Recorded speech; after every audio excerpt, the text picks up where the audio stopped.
Je vous informe que ce podcast est entièrement réalisé avec des voix humaines. En fait, plus je progresse et plus j'ai l'impression que je sais rien et que j'ai rien à dire. Je vais faire un podcast pour dire j'ai plus rien à dire parce qu'en fait, c'est-à-dire que beaucoup de certitudes s'effondrent quand tu progresses. Ta vision, elle change, elle se transforme. Et il y a une période où j'avais beaucoup plus l'impression d'être un sachant. Parce que notamment, je lisais beaucoup de livres sur le tai chi, tout ça. Et aujourd'hui, franchement, j'ai l'impression que je sais plus rien. Quoi. Je dis, mais j'ai rien d'intéressant à dire. Alors, comme je parle facilement, je peux parler, hein, mais est-ce que c'est si pertinent? Je ne sais pas. Bref. Bienvenue pour ce podcast. Je suis Julien Desbordes. Je pratique et j'enseigne les arts internes et plus particulièrement le Tai Chi Chuan. Pour être au courant de tous les stages et événements que je propose, vous pouvez aller sur hmetaichi.fr. hmetaiji.fr. Bonne écoute. Avant de démarrer le podcast, vous pouvez, si vous souhaitez soutenir mon travail et également être informé des prochaines publications, vous abonner sur la plateforme que vous utilisez, que ce soit Spotify, Deezer, Apple Podcast ou d'autres pour la version audio, ou sur YouTube où il y a également du contenu vidéo. Merci aussi pour les likes ou les étoiles que vous pouvez mettre, ça soutient énormément la chaîne. Bonjour à tous, bienvenue pour ce podcast où nous allons avoir une petite discussion avec Jules, qui est là en stage, et puis éventuellement peut-être d'autres personnes qui, si d'autres intervenants veulent se manifester. On verra bien. En tout cas, voilà, on va discuter un petit peu avec Jules. Je crois que tu avais préparé des questions. Bonjour Jules. Bonjour. Parle bien proche du micro. Ouais. Plus. Plus proche Ouais, du vraiment micro. collé, vraiment collé. Ok, vraiment collé. Ouais, comme un professionnel. C'est comme ça qu'ils font les professionnels. Qui es-tu, Jules? Moi, je suis ton élève, figure-toi. Je sais pas si tu avais remarqué. D'accord. C'est comme ça que tu te définis dans la vie? Ouais, c'est ça. Quand je vais, bonjour, je suis RTL, élève de Julien Desbordes. C'est devenu mon identité maintenant. J'aime ça. Donc ça fait 4 ans qu'on s'est rencontrés. Premier stage avec toi, c'était il y a 4 ans, à peu près pile. C'était en janvier 2022. Ah ouais. Donc, comme quoi, le temps passe vite. Et ouais, du coup, il y a des sujets qu'on avait abordés un peu au détour de conversation pendant des repas et tout ça. Et je trouve que c'est des sujets intéressants. Et je pense que c'est aussi des choses qui peuvent être utiles aux personnes qui écoutent et qui voudraient se lancer dans la pratique pour peut-être gagner du temps, on va dire, dans l'état d'esprit dans lequel ils peuvent se placer pour s'entraîner et progresser. Donc, oui, alors tu auras peut-être plus de choses intéressantes que moi à dire là-dessus, donc on verra. Oui, c'est vrai que mes débuts, du coup, sont plus récents, donc j'ai plus de souvenirs. Tes débuts sont plus récents, peut-être. En tout cas, dans cette école, oui. Oui, dans cette école, du coup, comment dire, Oui, parce que la mémoire est plus proche. Tu as démarré avec moi il y a 4 ans, mais tu as un parcours Qigong, Kung Fu, Voilà, d'arts martiaux, qui est bien plus ancien que ça. Voilà. Mais du coup, en abordant HME, j'ai quand même dû faire un switch, on va dire, un changement d'état d'esprit Un reboot. dans la manière de m'entraîner. Voilà, c'est une bonne mise à jour quand même à faire dans la manière de concevoir l'entraînement et de concevoir qu'est-ce qui fait progresser et du coup, qu'est-ce qui sont les signes de notre progrès et tout ça. Et du coup, là, ça m'amène à la première question, c'est que dans la plupart des sports, on mesure quand même les progrès de manière assez quantitative. Donc, si je commence à faire des pompes, plus je vais progresser, plus je vais arriver à faire de pompes. Et je ne sais pas, où je vais arriver à soulever plus lourd ou à courir plus vite. Et du coup, la question, ce serait, est-ce que c'est pareil en tai chi? Et sinon, si c'est différent, comment est-ce qu'on mesure les progrès quand on fait du tai chi? Très bonne question. Oui, donc effectivement, dans à peu près toutes les disciplines sportives, pas forcément toutes, je pense, mais en tout cas, tout ce qui est musculation, effectivement, on va pouvoir mesurer nos progrès par rapport au poids qu'on est capable de porter, au nombre de répétitions qu'on est capable de faire, au temps aussi, à l'endurance, quoi. Le cardio aussi, on peut le mesurer. Donc il y a pas mal de choses qu'on peut mesurer. Après, les performances, je sais pas, d'un footballeur, c'est peut-être déjà un petit peu plus difficile à... Tu peux mesurer, Le nombre de buts. par exemple, la précision des tirs, Oui, la par précision le ouais. nombre de tirs qu'il met dans le... Enfin, maintenant, en plus, il y a plein d'outils C'est hyper vrai compliqués que, pour ouais, mesurer précisément où est-ce qu'ils mettent les frappes, à quel endroit du cadre et tout ça. Donc, c'est vrai. Ouais. même en tennis, il y a la vitesse du service. Maintenant, ils arrivent à voir Ouais. où est-ce qu'ils mettent les balles et s'ils Alors sont après, proches des lignes en moyenne ou pas. est-ce que c'est les sportifs les plus performants qui gagnent? C'est encore une autre question. Ouais, Bon, ça, c'est vrai qu'aujourd'hui, on peut faire beaucoup c'est pas faux. d'études là-dessus. Mais effectivement, il y a plein de... Même dans l'art, moi j'étais musicien, en musique, on peut facilement évaluer nos progrès quand même, sur notre capacité à jouer un morceau, à le jouer plus vite, à le jouer mieux, etc. Donc il y a des choses vraiment quantifiables. En tai chi, c'est un peu plus compliqué, effectivement, d'évaluer nos progrès. Déjà, c'est quoi le tai chi? Enfin, Parlons là. grosse question. Non, je reformule autrement. En quoi consiste l'entraînement au tai chi? Ce qu'on appelle l'entraînement au tai chi. Oui. Donc déjà, bien sûr, je répète toujours, donc moi je parle de l'expérience de l'école dans laquelle on pratique, donc Evenman Earth. Et parce qu'il existe tellement de façons de faire. Donc il y a des personnes, peut-être certaines personnes qui écoutent ce podcast, votre pratique du tai chi, peut-être c'est juste faire des mouvements lents. J'ai déjà entendu, il y a des personnes, par exemple, qui prennent des mouvements de karaté ou de kung-fu et qui les ralentissent et qui disent c'est du tai chi. Ouais. C'est peut-être pas le plus commun, mais ça arrive. Donc déjà, il faut s'entendre sur de quoi on parle. Est-ce que c'est juste faire la forme? Est-ce que c'est juste faire un enchaînement? En quoi consiste l'entraînement? Parce que c'est ça qu'on va mesurer. Les progrès, ils vont se mesurer par rapport à ça. Notamment, peut-être d'autres choses aussi, on verra après. Mais... Donc déjà, il faut identifier qu'est-ce qu'on fait. Donc nous, dans notre école, si je prends basiquement le premier système, je rappelle que donc, dans notre école, il y a 3 systèmes. Ce qui veut dire 3 systèmes d'entraînement, 3 technologies et 3 systèmes. Ça veut dire ensemble d'exercices et de pratiques. Donc si je prends le premier système, quand on commence, on a donc un set d'ouverture, donc un ensemble d'exercices pour ouvrir le corps. Ensuite, on a la série de postures statiques. Ensuite, on a la série de Song Gong. Ensuite, on a la forme, donc l'enchaînement. Et ensuite, on va dire, toutes les pratiques avec partenaires, tous les patterns à 2, etc. Donc déjà, ça veut dire que j'ai dit combien de choses là? 6. Ouais. J'ai 6 choses dans lesquelles je peux mesurer mes 5, progrès. ouais. Pardon? Ah non, ouverture, posture, Song Gong, forme et Twishu. D'accord, 5. Ouais. Voilà pourquoi j'ai dit 6. Peut-être un autre truc secret.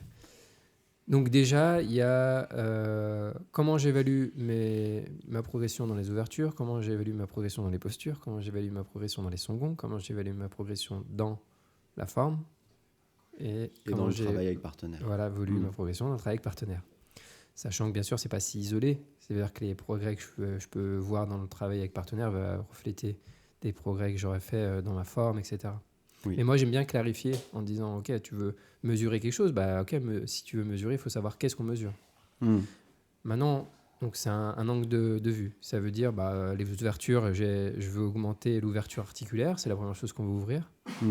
Donc, est-ce que je peux mesurer l'amplitude d'ouverture articulaire? Ouais, je peux mesurer un peu, je peux observer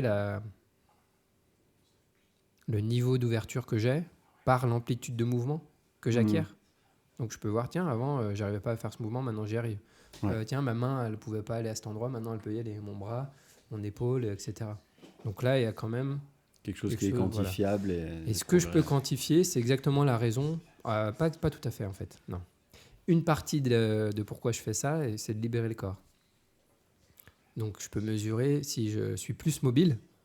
Donc c'est bien. Oui. Maintenant, il y a un autre aspect, c'est de l'ouverture dedans. Ça, c'est plus difficilement quantifiable déjà. Oui. Donc, comment je vais pouvoir quantifier ça? Dans les autres, aspects de mon entraînement. C'est-à-dire dans la forme, peut-être dans les Song Gong, dans les postures et quand mon partenaire va pousser. C'est-à-dire dans le travail à deux, je vais pouvoir plus me rendre compte des progrès que j'ai faits en termes de est-ce que mon corps est plus ouvert ou pas. La deuxième chose qu'on entraîne, donc, c'est les postures statiques. Les postures statiques qui sont faites pour travailler la posture, l'aspect postural. Réutiliser l'ouverture acquise dans mes exercices d'ouverture pour maintenir cette ouverture et ensuite apprendre à séparer la chair du squelette et faire descendre le chi. En faisant ça, donc là on est sur un point, je pense, c'est-à-dire quand on pense à progression, on pense quand même pas mal aux postures, je pense. Ouais. Parce que oui, c'est toujours le moment le plus difficile, le plus éprouvant. Ça crame les cuisses, etc. Et donc quand on fait le rapprochement avec de la musculation, etc., on peut penser aux postures. Ça veut dire comment je peux voir que je suis en train de progresser dans mes postures. Est-ce que ça veut dire... Est-ce que tu progresses dans les postures si tu arrives à les faire plus longtemps ? Voilà. Donc c'est là où on a un truc qui n'est pas commun, je dirais, qui peut paraître paradoxal, mais c'est pas linéaire. C'est-à-dire que c'est pas... ça dépend d'où on part. Je vais faire des généralités, mais pour essayer d'étayer un peu plus le truc. Quelqu'un qui est très sportif, qui a des cuisses très musclées et qui commence à faire les postures telles que nous on les fait, il y a des chances qui tiennent en fait que ça lui pose pas trop de problèmes. Au début de tenir un peu. Donc nous dans notre école on fait jamais plus de 30 minutes. Généralement le standard c'est 25 minutes. Et il est possible que ça aille, quoi. Et moi, ça m'arrive régulièrement de faire des sessions avec des gens qui démarrent. Si c'est des sportifs, etc., ça va aller. Ça ne va pas être forcément si éprouvant. Maintenant, si je prends cette personne, ça va lui prendre du temps, mais si elle commence à progresser vraiment, ce qui va se passer, c'est que ça va devenir de plus en plus difficile. Parce que les résistances sur lesquelles elle tenait, comme on va relâcher, on va apprendre à relâcher, notamment... relâcher le maximum possible. Le plus on va s'améliorer en termes de position structurelle, le plus ça va atteindre les jambes, et le plus on va relâcher, le plus les jambes, ça va traverser les jambes, et donc le plus les cuisses vont cramer. Donc le meilleur on devient, le plus ça va brûler. Maintenant, quelqu'un qui démarre et qui n'a jamais rien fait, qui a les cuisses, on va dire, pas très développées, les jambes pas très développées de base, même je veux dire sportivement, peut-être que ça va être éprouvant dès le début pour elle. Donc ça va plutôt peut-être faire l'inverse, c'est-à-dire que ça va s'améliorer, elle va pouvoir tenir de plus en plus parce qu'elle va se muscler les jambes, elle va se renforcer les jambes à force de faire du tai chi. Il y a les postures, mais il n'y a pas que le fait d'être toujours en flexion quand même, on est beaucoup en flexion en tai chi, de monter, descendre, etc. Ça travaille quand même beaucoup les jambes. Donc elle va peut-être se muscler les jambes, ça ira mieux. Et puis après, elle va vachement s'améliorer, cette personne, et ça va redevenir difficile. Mais il y a forcément un moment donné que le début commence directement par ça va et ça devient plus difficile ou que c'est l'inverse. Il y a un moment donné, quand on va progresser, en fait, ça va forcément être beaucoup plus dur et de plus en plus difficile. Ça veut dire qu'en fait, si tu fais correctement, ça devrait être impossible de tenir correctement dans notre manière de faire. Attention, je dis pas que ceux qui font 2 heures, c'est nul. Je dis juste, ils font pas la même chose que nous. Et nous, ce qu'on fait, c'est juste très difficile. De vraiment relâcher avec une bonne structure, c'est juste terriblement difficile. Et le plus le corps est connecté, le plus ça devient dur. Donc en fait, ça c'est l'expérience de toutes les personnes que j'ai vues ici. Je sais qu'il y a des personnes qui écoutent le podcast qui se sentent pas concernées, qui croient que oui mais pas moi. Mais en fait, quand tu fais cet entraînement-là, c'est juste la même expérience pour tout le monde. C'est que ça devient plus difficile, forcément. Et donc, tu te mets en posture et très très vite, tu as déjà les cuisses en feu. Voilà. Je confirme. Donc, là où, disons que dans un autre sport, si je prends la musculation, l'exemple qu'on prenait tout à l'heure. Ou le kung-fu, moi je sais que j'avais la fierté de pouvoir tenir 10 minutes en mapu. Parce que avec la force de la volonté et de ma contraction musculaire, j'arrivais à tenir 10 minutes, un quart d'heure dans une posture. Et un signe de progrès pour moi, ça aurait été de pouvoir tenir plus longtemps. Et là, je vois que cette manière de faire s'effondre complètement avec le tai chi qu'on pratique. Et que faire le switch mental de me dire c'est pas parce que j'arrive à tenir plus longtemps que je le fais mieux. Et même si j'arrive à tenir moins longtemps, c'est sûrement le signe que je le fais mieux parce que c'est plus inconfortable et c'est plus intense. Du coup, ça peut paraître bizarre au début comme état d'esprit. De se dire mieux je vais le faire, moins je vais arriver à le faire longtemps. Mm. C'est pas facile, on met du temps à s'habituer à ça. C'est pour ça que je prenais l'analogie avec les poids.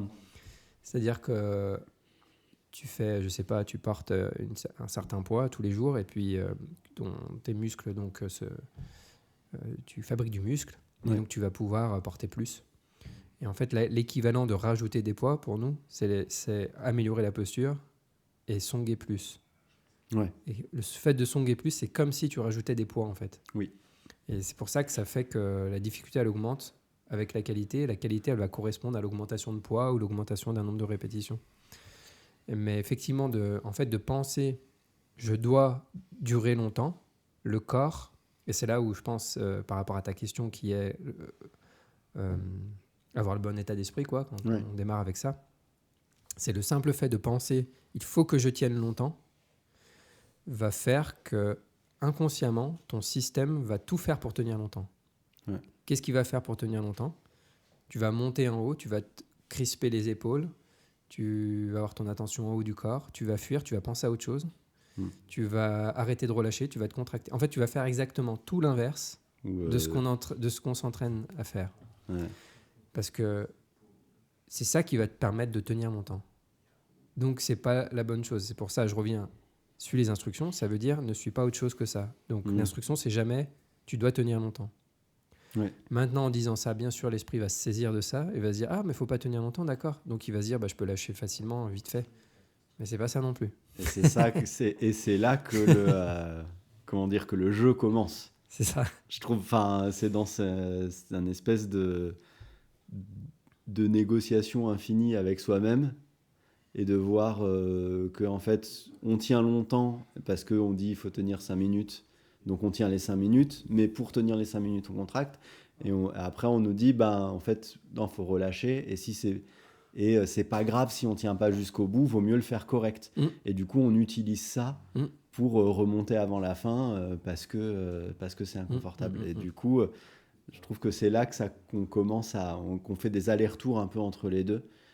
Et que en fait que le fait de parce que l'instruction c'est fais la posture parfaitement, relâche le plus possible et tiens les 5 minutes. Ça, c'est pas que c'est pas possible, c'est que c'est très difficile.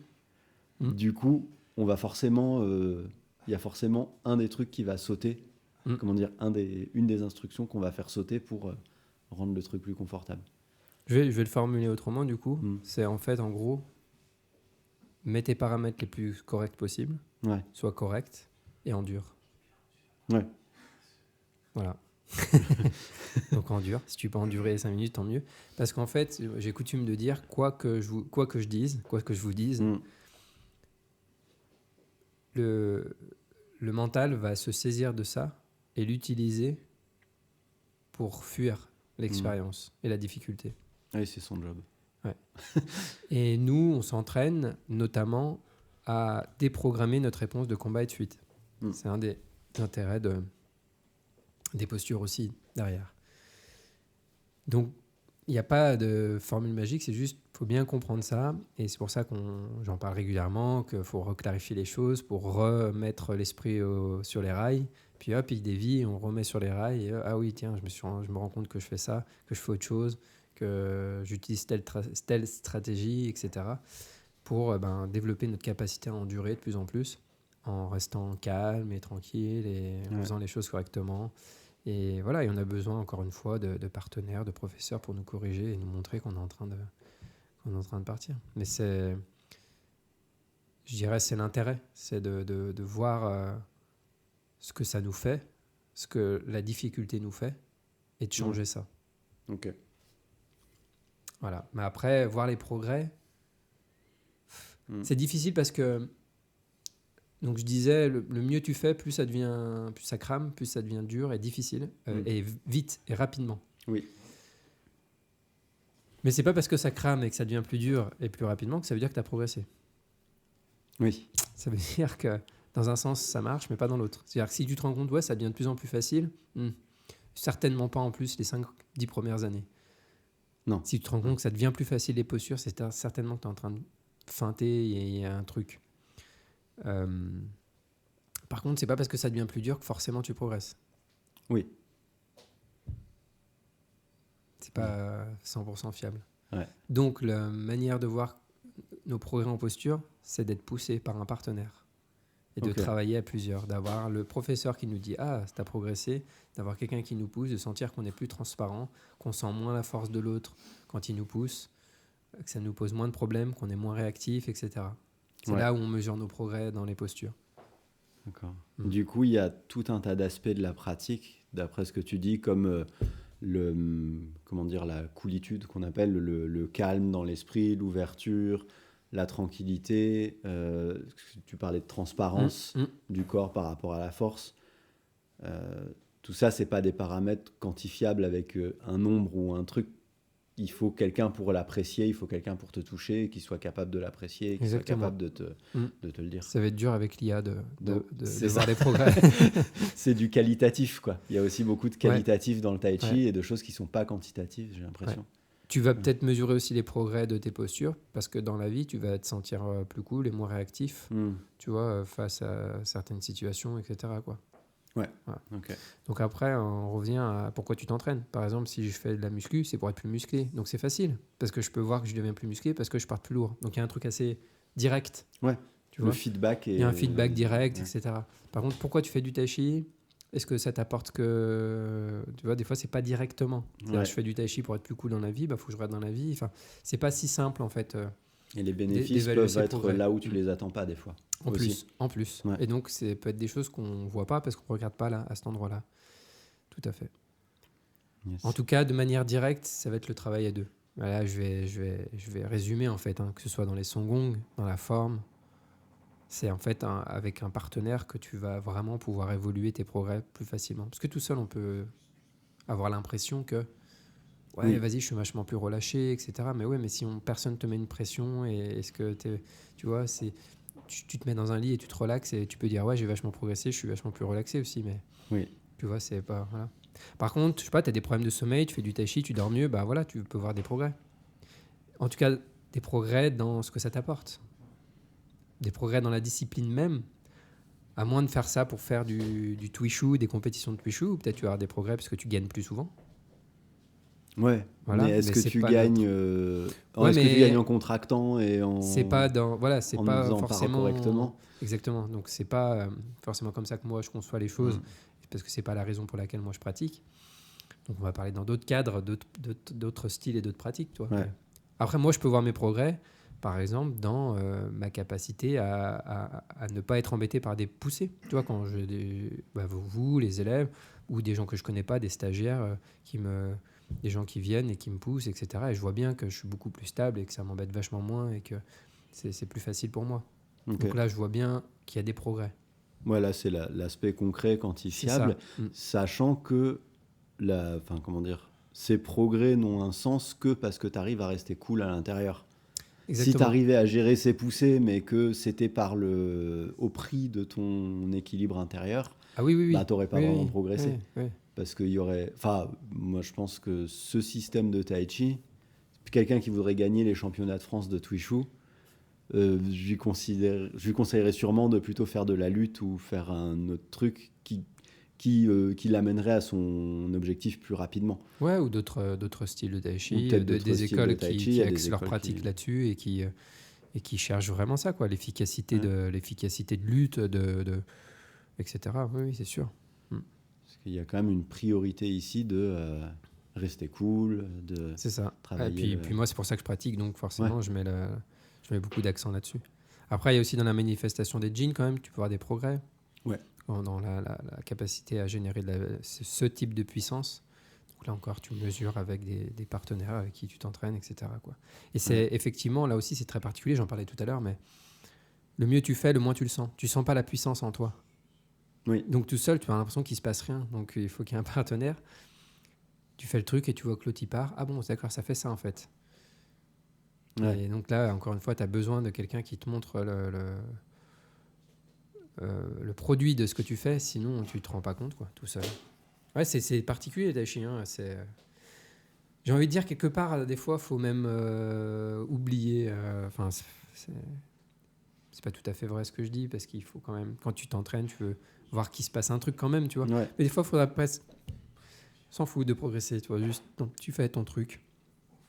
Et juste de voir que ça t'apporte quand même réellement ce pourquoi tu t'entraînes. Et ça fait plein de fois, hein, je crois, je le redis, je le répète. Mais pour moi, c'est une question primordiale, c'est pourquoi on s'entraîne. Ouais. Parce que moi, j'ai beaucoup vu ça en musique, quand j'enseignais la musique. Des personnes qui se mettaient une pression à l'apprentissage quand je leur donnais des cours, c'était incroyable, quoi. Et donc, tu ramènes, mais pourquoi tu joues de la musique ? Ah, pour me faire plaisir, bah alors. Oui, fais-toi plaisir maintenant. Maintenant, ouais, voilà. Commence là, maintenant, ça sert à rien de... Je rigole, mais je sais tous les enjeux psychologiques qu'il peut y avoir et qui créent cette difficulté-là. Hein. Oui. Mais des fois, il faut juste se rappeler, mais pourquoi tu fais ça, en fait ? Pourquoi tu te mets une pression pareille ? Au final, à la base, tu fais ça pour te faire plaisir. C'est léger, c'est tranquille, c'est un loisir. Ouais. Mais voilà, il y a toute une histoire, souvent, derrière, des choses qu'il faut déconstruire pour juste se faire plaisir, quoi. Et donc, le tai chi, c'est pareil, hein. Des fois, juste, c'est pas grave, hein. On fait juste du tai chi. Hein. On n'est pas en train de sauver l'humanité. Tu vois, il n'y a pas. On peut vite oublier ça. Ouais, ça comme si c'était tellement important et grave ce qu'on fait, tu vois, comme si notre vie était en jeu. C'est bon. Surtout qu'en plus, c'est comme ça qu'on va améliorer notre tai chi, pour le coup. Oui. En tout cas, celui-là. Parce que tu cultives directement les qualités que tu veux consolider. Donc. Et ça, c'est le danger, quand on parle trop de ça doit être difficile, ça devient de plus en plus difficile quand on s'améliore. C'est parce que du coup, tu dis, ah ouais, ça devient plus difficile quand on s'améliore, donc il faut que ce soit difficile, donc il faut que ça fasse mal. Et tu rentres dans un mauvais mindset, mauvais état d'esprit. C'est pas ça l'état d'esprit. Oui, c'est sûr que quand tu progresses, ça crame les cuisses. Ouais, j'en vois un qui se plie en deux derrière, là. Mais faut pas chercher ça. C'est pas pour ça qu'on fait du tai chi. Oui, c'est pas pour Au contraire, tu le fais pour t'en foutre. Ça crame les cuisses, et alors ? Oui. Parce que si tu regardes comment on peut trouver ça grave à un moment donné, c'est pas grave. Et vraiment, avec l'entraînement, tu trouves ça de moins en moins grave. Vraiment. Ouais. Donc, tu crées une capacité à te détacher de ça, quoi. Des sensations, des douleurs, etc. Donc, ça, c'est l'aspect chouette. C'est ça que j'en parlais tout à l'heure aux collègues. Du coup, là, dans le stage, tu nous donnes les pratiques à faire, par exemple les postures. Nous, on fait les postures du premier système. Et toi, comme tu en es au deuxième système, tu fais en même temps les postures du deuxième système et les exercices aussi. Voilà. Et moi, ce que je trouvais beau à voir chez toi, c'est parce que j'ai pu goûter un peu en Thaïlande les trucs du deuxième système. Et j'ai vu que c'était intense, quoi. Enfin, voilà. Et j'ai vu que toi, en tout cas, à l'extérieur, t'as la coolitude, quoi. Enfin, non, mais je sais pas après ce qui se passe à l'intérieur de ta tête. Je ne sonde pas ton esprit. Il vaut mieux que tu saches mais pas. En tout cas, de l'extérieur, c'est cool, quoi. Alors que je sais que c'est difficile. Enfin, voilà. Sachant que je sais que c'est intense. Ouais, et sachant que ça devient plus dur en s'améliorant. Oui, c'est ça. C'est ça. Et oui, du coup, je me dis, ouais, c'est... Parce c'est que beau de voir ça. Cool, tant mieux que tu le remarques. J'en parle beaucoup. Ouais. Donc j'espère que je l'incarne un petit peu. Sinon, non, mais c'est vrai, hein, c'est bête à dire, mais j'en parle beaucoup parce qu'aussi, moi, j'ai besoin. Oui. Tu vois, et donc c'est toujours pareil. Quand j'enseigne, c'est toujours des rappels à moi-même. Et donc, voilà. Je suis là et je fais mon truc. Mais en fait, ça m'a tellement changé, moi. Ça m'a transformé de faire ce système, d'apprendre dans cette école et de faire ça. Ça m'a transformé en termes d'attitude. Et pourquoi ça m'a transformé ? Parce que j'ai mis un énorme accent là-dessus. Et c'est pour ça que j'en parle aussi autant. Parce que j'en ai besoin, mais aussi parce que je l'ai beaucoup pratiqué. Quand je faisais de la musique, quand j'enseignais la musique, moi, j'adorais le rythme. Je crois que j'en ai déjà parlé. J'ai beaucoup travaillé le rythme. à faire des pages de solfège rythmique, à taper et tout ça. J'adorais le rythme. Donc quand j'enseignais, évidemment, j'enseignais beaucoup le rythme. C'était un gros axe de travail. Donc là, c'est pareil. Ça, c'est quelque chose qui... C'est le cœur, en fait, de pourquoi on pratique. Et l'attitude, c'est au cœur de tout. De tout. Tout à l'heure, je disais, il y a l'exercice d'ouverture, les postures, il y a différents exercices dans notre système. Mais ce qui est toujours présent dans tous les exercices, le paramètre commun à tous les exercices, c'est l'état d'esprit avec lequel on les fait. Ouais. Et pour le coup,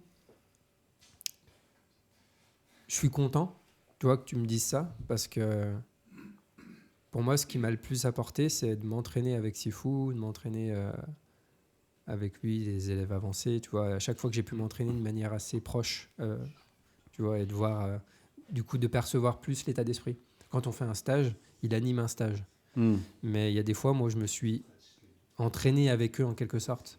Ouais. Ça veut dire qu'on était 4, 5, tu vois, et du coup, tu perçois plus dans quel état d'esprit eux, ils s'entraînent. Oui. Et moi, je suis assez éponge. J'en ai déjà parlé aussi avec la musique, tout ça, tu vois, d'absorber. Et moi, ça m'a énormément apporté d'être dans cette situation-là. Donc, tant mieux si ça transparaît à ma manière, bien sûr, mais que ça retransparaît ici. Et ouais, c'est important, quoi. Du coup, si tu devais décrire cette ambiance justement dans les cercles un peu d'élèves avancés ou les small circles, comme ils appellent. Alors, small circle, c'est pas forcément ça, parce que n'importe qui peut s'inscrire. Oui, c'est vrai. Là, c'était vraiment un coup pour les où instructeurs, ils nous avaient invités, on était vraiment très, très peu nombreux. Puis après, il y a des fois aussi où je m'étais entraîné avec Andy ou même avec Gabriel, juste tous les deux, quoi. Oui. Où du coup, t'es en plus en mode on s'entraîne et puis lui, il me coach, Chacun etc. pratique, mais il y a un peu de coaching quand même. C'est ça. Okay. Mais c'est un peu ce que je fais là, en quelque sorte. Ouais, ça commence à s'en rapprocher. C'est un peu cette idée-là, quoi. Tu vois, je m'entraîne de mon côté, on s'entraîne ensemble et tout, et c'est pas juste un cours formel. Ouais. C'est ça. Il y a une alliance, un équilibre entre le côté cool, quoi, tranquille, simple, normal, tu vois, et le côté méga intense, méga difficile, etc., quoi, tu vois, mais sans la gravité derrière. Oui, c'est ça. Ok. Ouais. Je pense que ça c'est ce que j'essaye de faire ici. Hein. Ouais. On s'entraîne dur, mais voilà, c'est cool, quoi. C'est pas grave. Tout va bien. Faut détacher les choses. Le tai chi, c'est un peu tout ça. Cette histoire de... Il y a des choses qui fonctionnent ensemble, qui sont collées, il faut les séparer. Ouais. Tai chi yin-yang, on séparer, quoi. Donc avec de l'intensité, on met de la gravité, on met plein de trucs. Donc je veux séparer. Il suffit de regarder encore une fois. Je crois que j'en ai parlé, Denis, dans un de nos échanges. Si tu regardes le visage que font les personnes dans les salles de muscu. Oui. Donc il y a le visage qui va avec l'effort fourni. Ouais. Donc là, tu me dis, quand je fais le truc et que c'est terriblement difficile et que voilà, tu vois que je fais l'effort de rester cool de rester quand même. cool et tout ça, parce qu'en fait, je vois que ça crispe et tu veux relâcher, tu veux garder cet état d'esprit. Mais quand je fais, si je porte des poids ou que je fais des tractions, des trucs comme ça, je fais exactement la même chose. Ouais. Donc, si tu me voyais dans une salle de muscu, tu as peut-être l'impression que je force pas. Oui. Alors qu'en fait, si. Bah oui, bien sûr. Et des fois, c'est vraiment dur, mais tu fais l'effort parce que tu veux garder cette ouverture.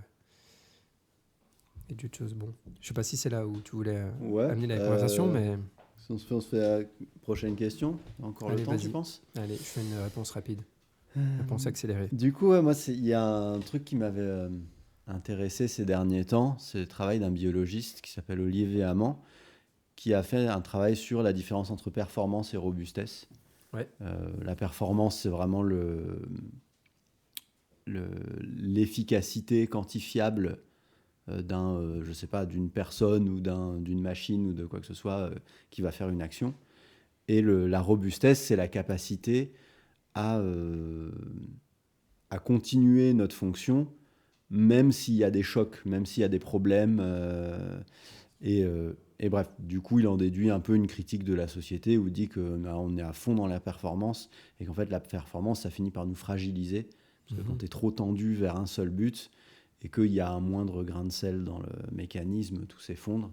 Enfin, voilà, je ne vais pas détailler ici ces théories. Et que la robustesse, c'est le contraire. C'est que tu es moins performant, mais tu peux continuer même s'il y a une partie qui ne marche plus. Et ce qui lui, son truc, c'est de dire le vivant n'est pas performant.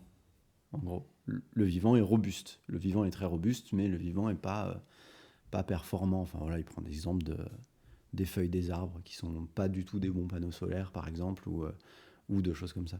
Et du coup, moi, ça m'a un peu fait penser au tai chi, où par la pratique du tai chi, on apprend à pouvoir recevoir des poussées, à rester cool et à pas forcément être perturbé, mais pas forcément à être performant en combat ou à être ou à avoir notre esprit qui est dirigé vers un but précis qui dépend d'un seul paramètre. On essaye d'avoir plus une espèce de calme, d'ouverture globale, et c'est moins axé vers un paramètre. Enfin, j'ai l'impression. Du coup, toi, qu'est-ce que je sais pas quoi. À quoi ça te fait dire. penser? Du coup, est-ce Moi, que ça tu m'évoque serais un truc. d'accord avec ce truc-là? Moi, ça m'évoque un Ouais. truc. Je sais pas si c'était ça que tu pensais, C'est mais un peu plus une question pour susciter une discussion. Une discussion, quoi. C'est que il peut y avoir des styles de tai chi où les maîtres ont développé une façon d'enseigner qui tourne autour d'un principe en particulier, Ouais. un seul, enfin un en majorité quoi, et un peu tout repose là-dessus. Parce qu'il a trouvé un truc par exemple et du coup tout va reposer là-dessus. Et ce que là où je trouve que, enfin, j'allais dire là où je trouve qu'Adam est vachement fort. En fait, c'est pas. Tu peux le dire. Hein, parce que c'est pas que là. En fait, c'est pas le seul. Oui. Mais c'est qu'il est, il est vaste dans ses compétences. Ouais. Tu vois, tu as des personnes qui vont avoir, par exemple, peut-être un bon jean, une bonne force interne. Ouais. Mais il faut que les personnes en face bougent pas. Oui. Ou tu as une capacité à utiliser leur chi, on va dire, allez, je prends tu des risques. risques le prends des mot risques. interdit. À développer un autre type de puissance interne Ouais. qui va faire que voilà, tu vas projeter quelqu'un, etc. Mais si la personne ne bouge pas, Oui. ou qu'elle bouge, mais qu'elle est très conciliante. Comme quoi. tu lui as dit. Ouais. Ou, Okay. voilà. Ouais. Mais en général, c'est les personnes, tu lui dis, tu te mets comme ci, comme ça, et puis ça va marcher que si tu te mets comme ci, comme ça, par exemple. Tu vois. Donc ça va marcher. Voilà. Tu as des personnes autres qui vont pas avoir trop cette compétence de jean, de force interne, mais qui vont être capables d'être bons en travail à deux. Ouais. Tu vois, à gérer des pressions en bougeant de différentes manières. Hein. Tu as plein de manières de gérer qui vont avoir la pression. Beaucoup de mains intelligentes. Voilà, alors comme ça, disons une que capacité si on parle des bonnes compétences, enfin ce que moi j'estime être des bonnes compétences, ça peut être les mains intelligentes, etc. Mais voilà, il y en a qui vont être capables d'être vachement stables quand on les pousse. De canaliser, voilà. d'avoir du... Mais ça ne veut pas dire qu'ils arrivent à projeter ou que tu vois. Et en fait, tu as des gens qui sont plutôt bons dans un domaine particulier par rapport aux autres. Ouais.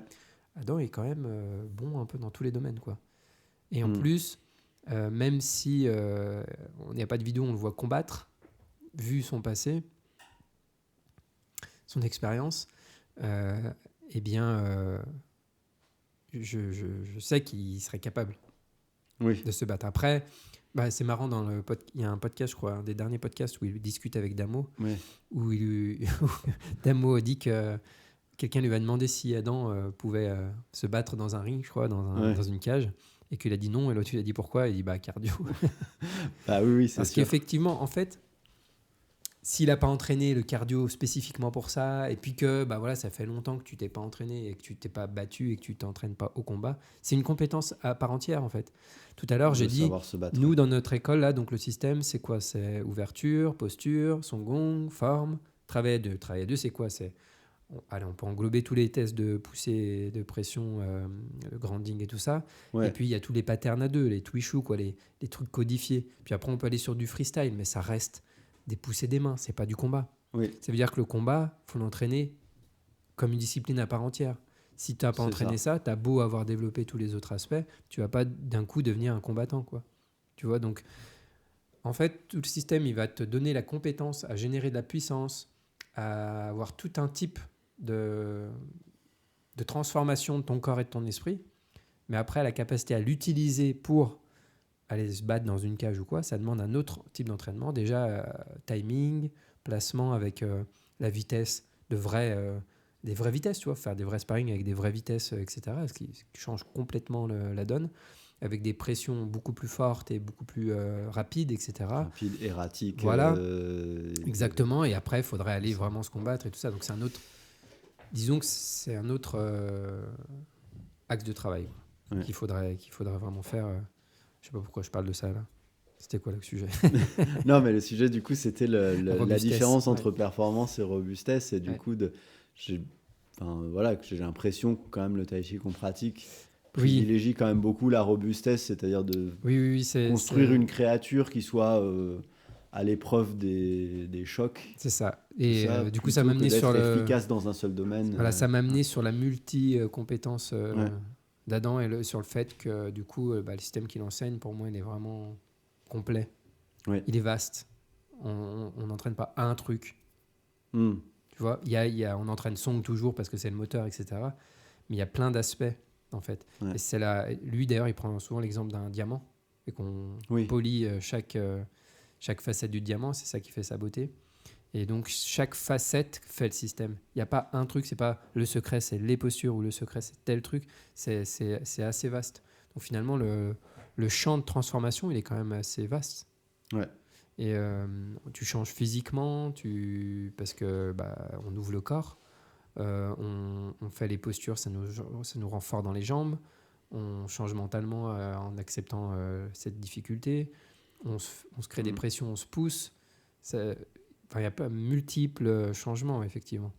Donc dans ce cadre-là, je pense que oui, ça développe la robustesse, dans le sens aussi où ça développe notre capacité à endurer. Oui.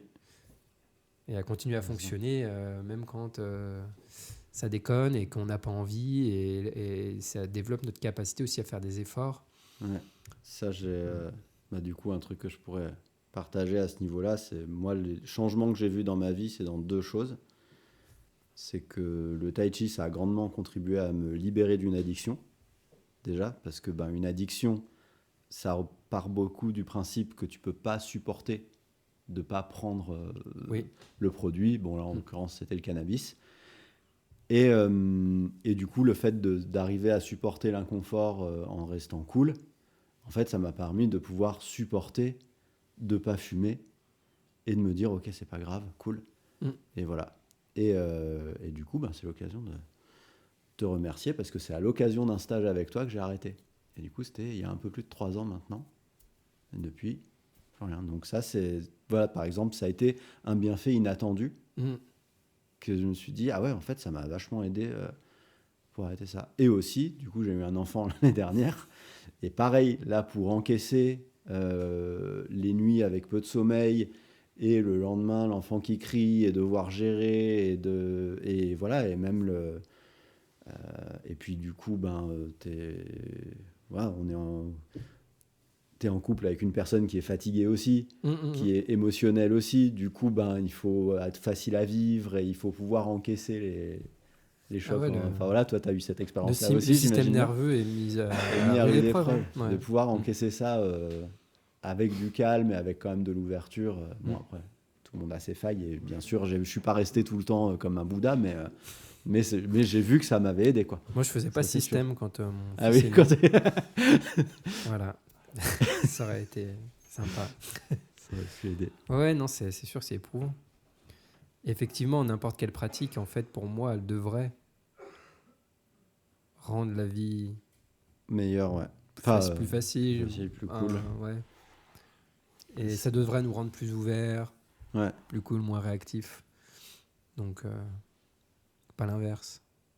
Ouais, Tu vois, si ça crée des idéaux et que les personnes qui suivent pas nos idéaux sont insupportables, pour moi, c'est pas ça. Parce que c'est pas fait pour me rendre comme ça, quoi. Il faut que ça me rende au contraire plus capable de discuter avec des gens qui pensent différemment de moi et à traverser les difficultés. Voilà, après, les difficultés, elles n'ont pas toutes les mêmes niveaux de pression, on va dire. Mais, ouais, ça c'est sûr. Mais c'est clairement un endroit où on peut voir nos progrès si on revient à la question précédente. En tout cas, mais on va s'en connecter. Parce que c'est dans la robustesse, effectivement, qu'on devrait voir nos progrès, notamment. Ouais. C'était Sifu qui disait, je crois que c'est lui qui disait que si tu veux voir comment dire, évaluer un peu un prof de méditation, tu regardes son comportement quand il crève une roue de voiture. Quand il Quand il crève une roue de sa voiture. Oui, Tu vois, de ouais. voir s'il s'énerve ou pas, quoi. Mm. En gros, quand il traverse, regarde les gens dans l'épreuve et tu Ouais, découvriras c'est ça, s'ils sont cool ou s'ils sont ouais. tranquilles. Parce que c'est facile d'être cool autour d'une bière, assis confortablement. Ouais. Et- C'est ce que je disais l'autre fois, mais après, la difficulté, c'est que tu peux pas fréquenter tes professeurs et tes maîtres dans le quotidien, quoi. Oui, On a rarement cette occasion. ça c'est vrai. Donc, tu vois, même moi, peut-être, je fais genre, je suis cool et tout, et puis dans la vie, Et en fait, on sait pas. tape des crises de colère, Ah, c'est vrai, on sait jette pas. toute la vaisselle On partout sait dans la pas. maison. Et souvent, je dis ma Ouais, femme, c'est vrai, on sait ma pas. femme a été une des personnes. Je parle souvent de parce que la première année, c'est vraiment là où il y a eu un gros changement pour moi quand j'ai fait ce système. Et ma femme m'a vu changer. Et souvent, je dis, Ouais. bah, si ma femme m'a vu changer, c'est que vraiment une Oui. preuve de la réalité du changement. Si même elle le dit, c'est que c'est vrai. C'est ça. Puis j'ai la chance d'avoir une épouse qui n'est pas, comment dire, elle va pas me dire ça pour me faire plaisir, quoi. Ok. Tu vois. Ouais, qui est honnête, Ouais, qui te elle brosse te pas dit dans le sens vraiment du truc poil. si Ok. c'est vrai ou voilà. Ah, ça c'est bien. Mm. C'est un beau cadeau d'avoir une personne sincère à ses côtés. Et ouais. Vu mon système, je crois que ça pouvait pas être autrement. C'est ça. Oui, la sincérité aussi. Ouais, c'est ça. ça. C'est tout un oui, autre d'ailleurs, sujet. on parlait tout à l'heure de progrès et tout ça dans les Ouais. postures. Et ouais, ça, c'est. Pour moi, la capacité à être sincère, à voir les choses telles qu'elles sont, elle est reliée à notre capacité à endurer l'inconfort. Ok. Parce une des raisons pour lesquelles on peut se cacher la vérité, etc., c'est parce qu'on n'est pas prêt à affronter l'inconfort. Oui. Même les émotions, tu vois, que par exemple, gamin, on peut refouler des émotions parce qu'elles sont trop puissantes, puis elles ressurgissent plus tard. Ça, tu as déjà entendu ce genre de... Pour ça, il y a plein de thérapies qui te font Principe ressurgir. de refoulement, de c'est qu'il y a des planquer émotions, les elles sont... traumas C'est ça, derrière. il y a des émotions, juste le mouvement émotionnel est trop fort et inconfortable, en fait. Ouais. Mais si tu es capable de... Oh, c'est juste une sensation. C'est puissant et tout, mais c'est juste une sensation, c'est pas grave. Ouais. Tu vois, du coup, tu la bloques pas. Donc, c'est la capacité à tolérer l'inconfort, c'est-à-dire cette sensation qui est perçue comme inconfortable ou qui est étiquetée comme inconfortable. Du coup, tu veux dire que en fait, on devient plus cool et plus tranquille, mais parallèlement, on vit plus pleinement même les émotions qui nous traversent et les sensations. Ouais, que comme c'est pas grave, on peut les vivre pleinement. Parce que c'est vrai qu'il y a plein de thérapies émotionnelles, j'en ai fait moi-même, où du coup on laisse monter les émotions, mais du coup on gueule et on jette des coussins par terre. Enfin, tu vois, toutes ces thérapies où on fait sortir les émotions à l'intérieur de nous sous la forme, et c'est comment dire, c'est verbalisé, c'est dans les paroles et dans les gestes et tout ça. Tandis que là, je sais pas, peut-être ça peut être utile oui, à certains moments, ça m'a été et dans utile certains pendant cas. une phase. Oui, voilà. Mais en tout cas, ce que ça produit, moi, ce que je peux voir maintenant avec les années et l'expérience, c'est qu'effectivement, toutes ces heures à faire des postures, à voir que ça brûle et finalement à trouver que c'est pas grave, et à laisser cette sensation se produire, ça donne la capacité à, quand une émotion ou un truc, une sensation désagréable arrive, eh bien, en fait, c'est pas grave. Parce que quelqu'un d'extérieur pourrait te dire, tu réprimes ton émotion. Genre, je te vois pratiquer, c'est intense, et t'as le visage qui reste cool et tout ça. Quelqu'un pourrait dire, oui, mais tu réprimes tes émotions. Non, en tu fait, c'est t'autorises juste... pas à le vivre complètement ou des choses comme ça. Non, c'est que, ouais, en fait, dans ce cas-là, ce qui peut donner... Regarde, tu fais une posture ou un exercice qui est extrêmement physiquement difficile. Ouais. Si cette difficulté physique n'est pas un problème, ça crée rien d'autre. C'est juste une sensation physique. C'est qu'un inconfort. Oh, c'est intense, ça brûle. Okay. Par contre, si je la refuse, là, ça va devenir autre chose. Okay. Ça va devenir une souffrance mentale, ça va devenir une émotion. Il peut y avoir de la colère, il peut y avoir plein de choses qui commencent à... Et donc là, ça crée... Donc c'est pas que je laisse pas... c'est pas une histoire de laisser l'émotion s'exprimer ou pas, c'est qu'en fait, elle apparaît même pas parce que c'est pas un problème. Parce que j'ai enlevé cette relation entre l'intensité ou cet inconfort physique et ce que ça génère, tu vois ce que je veux dire. Okay. C'est comme n'importe quel sujet qui peut créer de l'émotion. Tu vois, il y a des personnes, si tu leur parles d'argent, ça va créer plein de choses émotionnelles ou d'autres sujets. Et... Mais si tu t'en fous de ce sujet, Oui. Bah, il y a des mots que je vais dire, toi ça va rien te faire, puis je vais les dire à quelqu'un d'autre, ça va lui rappeler des trucs, des souvenirs, et donc ça va créer de l'émotion. oui. Tu vois, mais c'est exactement le même sujet. Ça veut dire que toi, t'es pas en train de réprimer l'émotion, c'est juste que ça te fait rien, toi. Oui, oui, c'est ça. Je Donc vois. moi, quand je m'entraîne, à force de s'entraîner et de faire ça brûle les cuisses, alors. Ouais. Bah ouais, alors. Petit à petit, ta capacité à ce que ce soit pas un souci augmente. Oui, d'accord. Voilà. Donc il faut que ça devienne beaucoup plus difficile pour que ça devienne un problème. Ouais, Et ok. toi, je me vois, là, ça y est, je commence à en faire un problème. Ok, c'est plus un problème. Eh oui. Et ça fait, ça fait partie de l'entraînement. Ouais. Du coup, il faut que l'exercice t'amène jusqu'au point où ça devient un problème à l'intérieur de toi. Enfin, C'est pas qu'il faut, presque. mais si c'est ça que tu veux Enfin, entraîner, bah oui. Si tu veux t'entraîner à relâcher face à l'inconfort, ouais, tu es obligé d'aller dans l'inconfort c'est ça. pour Ouais. t'entraîner à relâcher face à l'inconfort. Sinon, tu vois, Ouais, ça n'a sinon, aucun sens. Tu n'entraînes jamais le truc que tu veux Bah oui, cultiver exactement, et ça n'a pas de sens. Ouais. Si tu veux augmenter tes muscles, faut que tu portes ton poids jusqu'à ce que ça te brûle ton muscle Ouais. pour qu'il augmente, tu vois. Pour faire simple. Donc tu veux cet endroit où ça brûle, sinon... On parlait de pompe tout à l'heure, on disait temps de pompe, si au bout d'un moment tu t'habitues, ça te fait plus rien. Donc si tu veux augmenter ta force ou tes muscles, faut que tu ailles à l'endroit où ça te fasse plus rien. Si tu veux l'augmenter, si tu veux changer. Si tu veux progresser. Donc, si tu veux augmenter ta tolérance à l'inconfort, faut que tu ailles à l'endroit où c'est inconfortable. Faut que tu trouves cette limite-là et que tu changes ta manière de réagir quand ça arrive. Ouais. Ok. Et du coup, peut-être pour conclure, ma question, ce serait quelqu'un qui veut se lancer dans Tai Chi, peut-être qui aurait fait d'autres sports avant. Je sais pas, un peu comme si quelqu'un se rendait dans un pays étranger où tu aurais déjà été toi, et tu lui dis, je te préviens, faut surtout pas mettre les coudes sur la table, ou je te préviens, il faut, faut bien prendre, voilà, je sais pas, faut dire bonjour de serre, voilà, faut pas regarder les gens dans les yeux, je sais rien, peut-être qu'il y a des coutumes un peu, du coup, quelqu'un dans le même état d'esprit, si quelqu'un veut commencer le Tai Chi, qu'est-ce que tu lui dirais pour qu'il entame le Tai Chi dans un bon état d'esprit et qui viendra dans notre école. Ouais, voilà. C'est compliqué à dire parce que tu as tellement de gens différents, de cas de figure différents. Tu vois, tu as des gens qui vont venir pour les bonnes raisons. Je dirais, les bonnes, ça veut dire des raisons qui correspondent à ce que la pratique peut leur apporter. C'est ça que j'entends par des bonnes raisons. Et donc, ok. Et puis des personnes qui vont pas venir pour ces raisons parce qu'ils comprennent pas tout l'enjeu qu'il y a derrière, mais qui vont démarrer, ça va leur plaire, et puis petit à petit, ils vont comprendre tout ce qu'il y a derrière et ils vont adhérer aussi.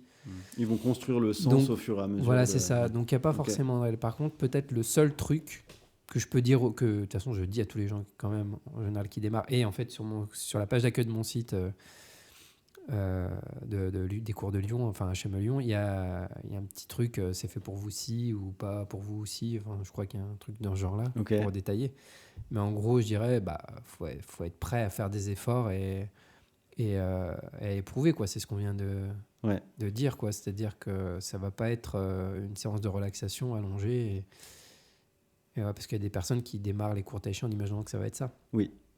Donc juste de prévenir, voilà. Non, ça va être quand même physique, ça va être intense. Et donc, faut venir quand même dans cette idée où on va pas passer notre temps allongé. Et ça va brûler les cuisses, quoi. Voilà. Mais ça va te renforcer. Tu te renforces pas en faisant des siestes. Ça, c'est bien vrai. Mais on a besoin de dormir pour bien se reposer. Par contre, c'est très important le sommeil. Oui, ça, j'ai bien compris. Ouais. C'est quand tu l'as plus que tu te rends compte. Ça, j'ai bien compris que là, avec les manques de sommeil de nouveaux papas, je ne pouvais pas m'entraîner aussi intensément qu'avant, parce que sinon, c'est aussi... Mais c'est bien aussi d'apprendre justement